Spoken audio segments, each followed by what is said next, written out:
हमारी भारतीय संस्कृति की गरिमा और आगे बढ़ती रहे, इसी को बढ़ाने का कार्य मैं जारी रख रहा हूं और मैं उम्मीद करता हूं आप सभी लोगों से इस तरह की वीडियो को आप लोग अपने दोस्तों से शेयर जरूर करेंगे और चैनल को सब्सक्राइब करने के लिए अवश्य कहेंगे। तो आज इस वीडियो के माध्यम से आप सभी लोगों को विद्या भारती द्वारा संचालित अखिल भारतीय संस्कृति ज्ञान परीक्षा जो कक्षा 6 के लिए निर्धारित की गई थी, वर्ष 2018-19 के सत्र में यह परीक्षा हुई थी, उसी का आज मैं वीडियो लेकर आप सभी लोगों को प्रश्न के माध्यम से समझाऊंगा कि किस प्रकार से आपके आने वाली परीक्षाओं में प्रश्न पूछे जाएंगे। तो चलिए, समय आपको पता ही होगा, 1 घंटा, पूर्णांक पता ही है, 100 अंक का यहाँ पर प्रश्न पत्र होता है। दिनांक आप लोगों को निर्धारित दिनांक लिखनी है।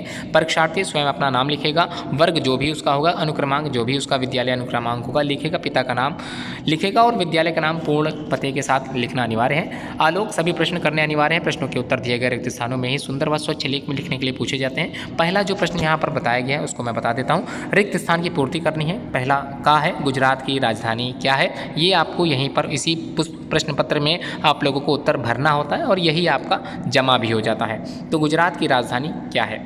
ओडिशा में गीत को क्या कहते हैं। सतपुड़ा की पहाड़ियाँ की शोभा बढ़ा रही हैं। तो सतपुड़ा की पहाड़ियों की जो शोभा है वो कौन बढ़ा रही है, आप लोगों को लिखना है। चंदन के सघन वन डैश पर्वत पर पाए जाते हैं। तो चंदन के जो वन होते हैं वो किस पर्वत पर पाए जाते हैं, ये आप लोगों को पता होना चाहिए। कक्षा 10वीं की भी परीक्षा में ये प्रश्न पूछा गया था। उम्मीद है आप लोग अच्छे से पढ़े होंगे। पुस्तिका मैंने अपलोड कर रखी है। अगर आप लोगों ने परीक्षा की जो पुस्तिका है वो नहीं देखा है, बोधमाला कक्षा 6 के लिए जो मैंने अपलोड की है वीडियो, वो नहीं देखा तो आप लोग डिस्क्रिप्शन में जाके लिंक प्राप्त कर सकते हैं। अगला प्रश्न संख्या 2, निम्नलिखित को उनके सही जोड़े से मिलान करना है आप लोगों को और सामने सही उत्तर लिख देना है। कवि जयदेव तो कहाँ से संबंधित है, गुजरात, ओडिशा, महाराष्ट्र या फिर अरावली। तो कवि जयदेव उत्तर आपको पता है तो सामने लिखते चलिएगा। कच्छ का रण कौन कहाँ का है, गुजरात, ओडिशा, महाराष्ट्र या अरावली। परयात्र संबंधित है, गुजरात, ओडिशा, महाराष्ट्र, अरावली। और अंतिम है भीमशंकर। तो भीमशंकर किससे संबंधित है, गुजरात से, ओडिशा से, महाराष्ट्र या फिर अरावली से।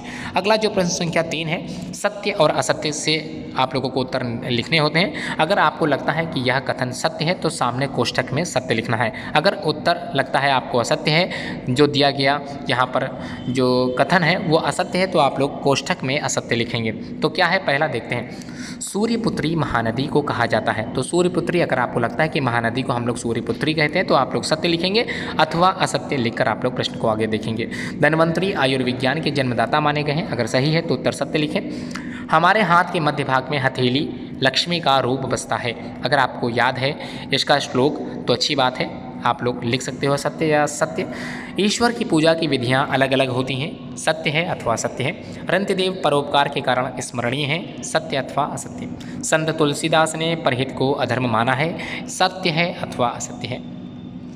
अगला जो प्रश्न संख्या 4 है, निम्नलिखित कथन किस महापुरुष के हैं, आपको बताने हैं। का में आप लोगों से पूछा गया था, देश का कार्य श्री राम जी का कार्य है, क्या यह कथन किस महापुरुष का है, यह आप लोगों को यहाँ पर नाम लिख देना है। हिंदू कभी मौत से नहीं डरता, हिंदू कभी मौत से डरता है क्या, यह कथन किसने कहा था। यमराज मेरा सुहाग लौटा दो, यह कथन किस स्त्री के थे, आपको याद है तो जरूर लिखें। विचार शून्य जीवन पशु जैसा होता है, यह कथन किसने कहा था, उत्तर अवश्य लिखें। अगला जो प्रश्न संख्या 5 है, मैं आज इस वीडियो के माध्यम से आप लोगों को कुछ ही प्रश्नों का जो प्रश्न है मैं बता रहा हूँ, कुछ ही प्रश्नों के प्रश्न, इस प्रश्न पत्र के कुछ जो प्रश्न पूछे गए थे उन्हीं का यहाँ पर सारांश लेकर आया हूँ। आगे वाली वीडियो भी आप लोग जरूर देखेंगे, जो प्रश्न रह गए हैं उनको मैं आगे वाली वीडियो में जरूर बताऊँगा। अगला जो प्रश्न संख्या 5 है, निम्नलिखित पंक्तियों को पूर्ण करने के लिए पूछा जाता है। का में है ना विश्व में महान, तो पंक्ति पूरा करना है आप लोगों को। माई अहेड़ा आगे की पंक्ति पूरा करना है, आगे यहाँ पर दिया है श्री राम साथ। तो आगे जो प्रश्न संख्या 6 है, निम्नलिखित श्लोक का अर्थ लिखने के लिए आप लोगों से पूछा जाता है। तो का में जो श्लोक पूछा गया उसका अर्थ आप लोगों को लिखना है। पृथ्वी सगंधा सरस्थापा स्पर्शी च वार्युर्ज्वलन च तेजा नभः सशब्दम महता सहेवा कुर्वन्तु सर्वे मम सुप्रभातम। तो अर्थ लिखना, आपके विद्यालय में इस तरह के श्लोक जरूर बुलवाए जाते होंगे।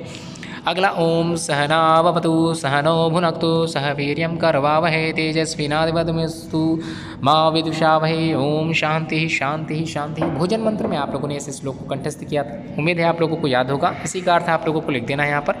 अगला जो प्रश्न संख्या 7 है उसमें निम्नलिखित को पूर्ण करने के लिए आप लोगों से पूछा जाएगा और यहाँ पर अंतिम शब्द भी दिए गए हैं तो उसको भी जरूर देखें। अलसस्य कुतो विद्या, और तब तक लिखना है जब तक सुखम ना आ जाए। इस पूरे श्लोकों को पूरा करना है। जहाँ विशाल जानवी और आखिरी है गंगा यह और महान, ऐसा कुछ थोड़ा सा वीडियो ब्लर हो गई है तो परेशान होने की आवश्यकता बिल्कुल नहीं है। आप लोग पूरा श्लोक जरूर लिखें। अगला जो प्रश्न है श्लोक लिखने के लिए पूछा गया है जिसमें सभी समुद्र एवं पर्वतों से मंगलमय प्रभात की प्रार्थना की गई थी, वह श्लोक आप लोगों को लिख देना है। निम्न पंक्तियों को पूरा करना है। सनत कुमार, ये श्लोक मैंने पुस्तिका के माध्यम से, बोधमाला के माध्यम से आप सभी लोगों को पढ़ाया भी था। उम्मीद है आप लोग अच्छे से कंटेस्ट कर चुके होंगे। एक शब्द में उत्तर लिखना है। वंदे मातरम राष्ट्रगीत किस उपन्यास से लिया गया है, उत्तर आपको पता होना चाहिए। रक्षाबंधन त्यौहार कौन से भारतीय मास में मनाया जाता है, रक्षाबंधन का त्यौहार, यह भी आपको ज्ञात होना चाहिए। किस पौधे को माता कहा गया है, तो याद कीजिए किस पौधे को हम लोग माता कहते हैं। रंगनाथ रामायण किस भारतीय भाषा में है, ये बताना है आप लोगों को। भारत के राष्ट्रीय पक्षी का नाम बताना है।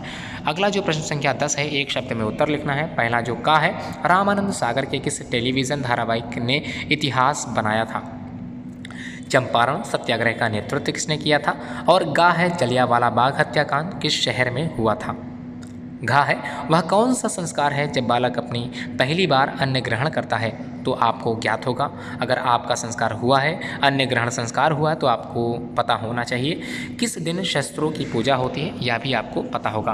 अंतिम जो प्रश्न संख्या 11 है, एक शब्द में उत्तर देने के लिए पूछा जाता है। चक्रव्यूह में तीर के भांति अकेले प्रवेश करने वाला वीर कौन था, यह उत्तर आप लोग अवश्य लिखें। और इसी के आगे प्रश्न संख्या 12, 13, 14, 15, 16, 17, 18, 19, इनको भी आने वाली वीडियोज़ में मैं ज़रूर बताऊँगा। उम्मीद है आप लोग इस प्रश्न पत्र को, जितने भी प्रश्न पूछे गए थे, उसका उत्तर आपको ज्ञात होगा। यदि आपने बोधमाला कक्षा 6 की जो वीडियो है नहीं देखी, तो डिस्क्रिप्शन में जाके ज़रूर देखें। चैनल अगर सब्सक्राइब ना किया हो तो चैनल को ज़रूर सब्सक्राइब कर लें। और यह वीडियो सभी अपने विद्यार्थियों, सभी जितने भी आपके मित्रगण हैं, उनको अवश्य भेजें। धन्यवाद।